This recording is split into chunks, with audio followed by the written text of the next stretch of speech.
Soup's on.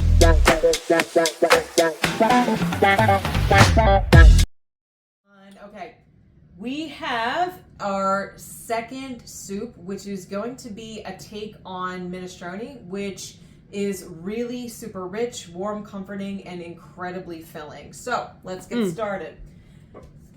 And all it is a little bit of pasta, a little bit of beans, a lot of vegetables. So again, we're going to start with medium heat and about a tablespoon of oil because we're getting a good olive oil.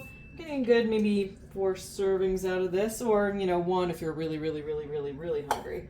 And then it's already shimmering, so we're going to put in our onions. That's hot. That is hot. Coming in hot, kind of like me. All right. And then since we've got that going, add a little bit of salt. Shake it loose. Get the juice, shake it loose. Mix it around. Oh, I love the color on these onions already. All right. And then we're going to add more chopped carrots, so about a cup of chopped carrots.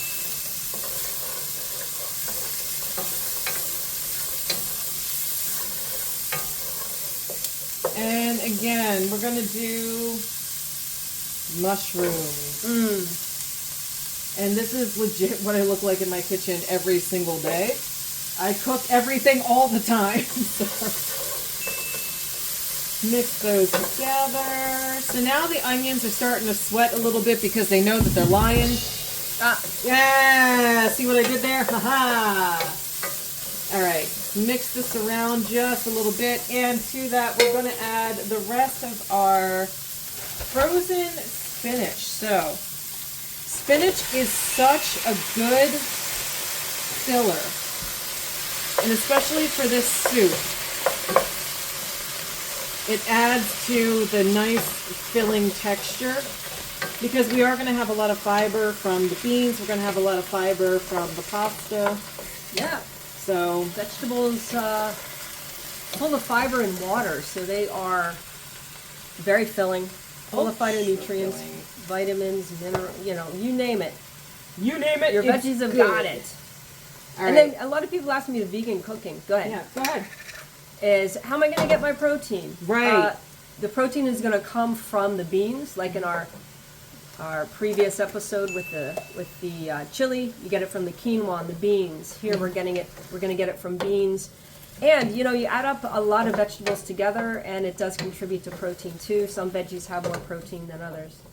What are some of the highest protein vegetables? Because that's something that I've heard a lot of times before. Broccoli. Okay. I don't have the list in front of me. I'm just trying to remember. Broccoli has some. Asparagus has some. Even potatoes have a little bit of protein. Awesome. Okay. Beans, of course, are a plant that has protein. Asparagus. Did I say that? I did. No. I'm trying to remember. I was just compiling a vegan list. You can easily Google that. But really, there are a lot of vegetables you're going to include in your cooking anyway if you're vegetable centric. Awesome. So they contribute. Just want to make sure you got some beans or legumes and things, nuts, things like that in as well. Awesome. And I just added in about 2 tablespoons of tomato paste because, again, we want this to cook down and we want it to get nice and concentrated before we add more tomatoes. And as that's cooking down, so my love of toasting whatever apparatus you're going to be using. So in my chili, I was toasting the quinoa. In this case, I'm toasting pasta. So here's something that's really going to get bonkers.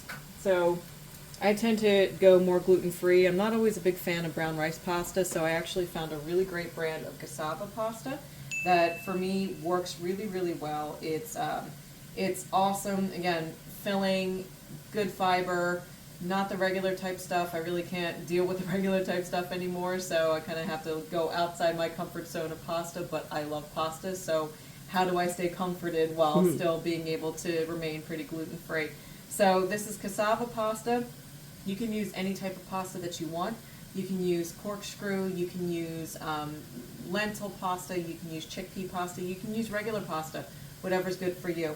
One of the things that I have learned over the years is when you're talking about spaghetti like this, a 2-ounce serving because I don't know, I can't really put it into a cup. It's about a quarter, the size of the head of a quarter. So if I take out some pasta and I measure it, that's about more of like a nickel, but you know, your 2 ounces are generally about the size of a head of a quarter. So I'm just going to use a nickel's worth of pasta right now. Break it up and toast it up as I put this in. And this we're going to be using quite a bit of broth for because this particular pasta does use a lot of liquid. So That saves a lot of time, doesn't it? Not Absolutely. boiling in a separate pot. Nope. It is an all one pot meal, super easy to prepare. I will tell you, I make this for lunch for myself sometimes. And that's usually when I'm running around and I need something quick, easy, and ready to roll. Yeah. That's what I like about soups. You make a big pot of soup, you make it once and you eat a lot. You Yeah. eat a few times.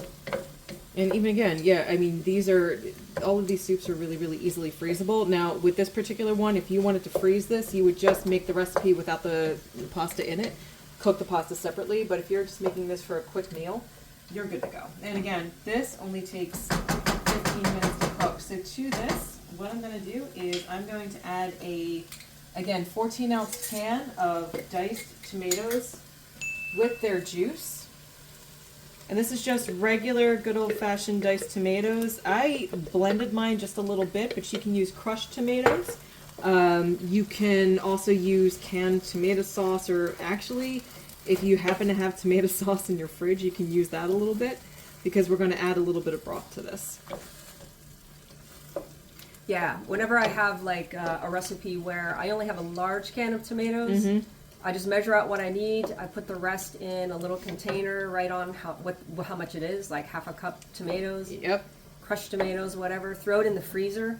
It's so easy to just grab that out and defrost it. Bingo. You got it.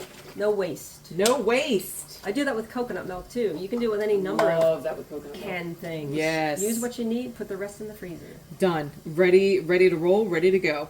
And to this, I'm not going to add a whole lot of broth, I will tell you, because I do tend to like this soup thicker. Again, does it taste like a soup, eats like a meal? I think that was something that was a popular soup slogan in the 80s. Aw, I missed that. This is about a cup of broth, and again, I tend to measure, I think dry measure or wet measure, measuring is measuring, so... You know, sometimes people use a measuring cup. You don't really need to. You can use your dry measure. But that was a cup of broth. And I'm going to get this up to a nice boil. And then I'm going to reduce the heat to medium-low. Let that simmer for about 15 minutes.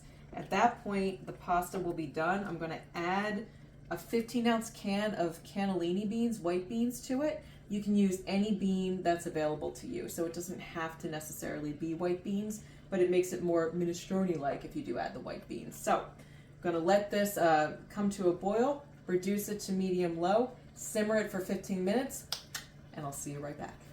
Well, all right, everybody, welcome back. So it's been 15 minutes, and here we go, everybody. So we have a really nice pot of minestrone-style soup. We have nice thick pasta. We have nice thick broth. We have the spinach. We have the mushrooms. We have the carrots. We have all of it. So what I'm going to do to gild the lily, as they say, is I'm going to add in one 15-ounce can of rinsed cannellini beans. So that's one thing. And this is where I'm going to add just a little bit more salt, so about a quarter to a half a tablespoon. I am going to add just a splash of vegetable broth. And even though I have garlic in there, I like adding a little bit of garlic powder. Just really adds to the flavor. Of course, black pepper, because black pepper is the most amazing of all things. And I'm going to give this just a quick stir. Oh, it's a nice thick pot right It's there. nice and hearty. Yeah. Really good. Who Grab says some vegan has bread. to be bird food? Right, exactly. Look, I'm gonna Stick tell to you. your ribs. Yeah, I like to be full. I'm gonna be honest here. I like to eat. I like food, and I like things that keep me full for a while. So I will tell you, potato chips are vegan too, but they don't really keep me full. So Exactly. I tend to go for the more nutritious stuff. Of course, not all the time, like I said, I'm not vegan, so cheesecake is really awesome, but they also have vegan versions of cheesecake. Add another quarter cup of broth there just to loosen things up a little bit, really get everything together, make it like a stew. Well, the beauty of being a vegan is vegetables. Yeah. Because you're right, you can be vegan and eat French fries and Totally. you know, lots of non-dairy or non-vegetable vegan things. Yeah.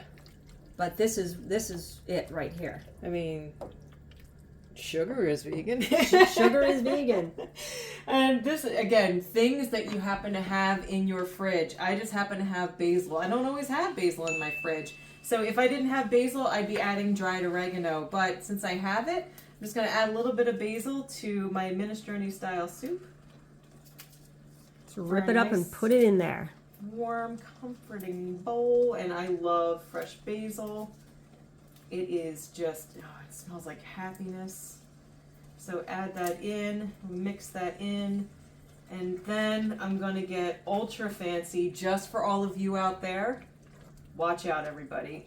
Mixed in this basil. What you gonna do? I'm going to take a little bit of that amazing quality extra virgin olive oil and just top it off. Oh, quick. do that. Yeah. Such a good healthy fat. And it'll add to that beautiful, satisfying, satisfying aspect of that beautiful plant-based meal. Isn't it awesome? A little bit of fat. It's so good. All right, so I'm going to throw my face into this pot and have my own one-person eating contest. So I'll see you around the corner.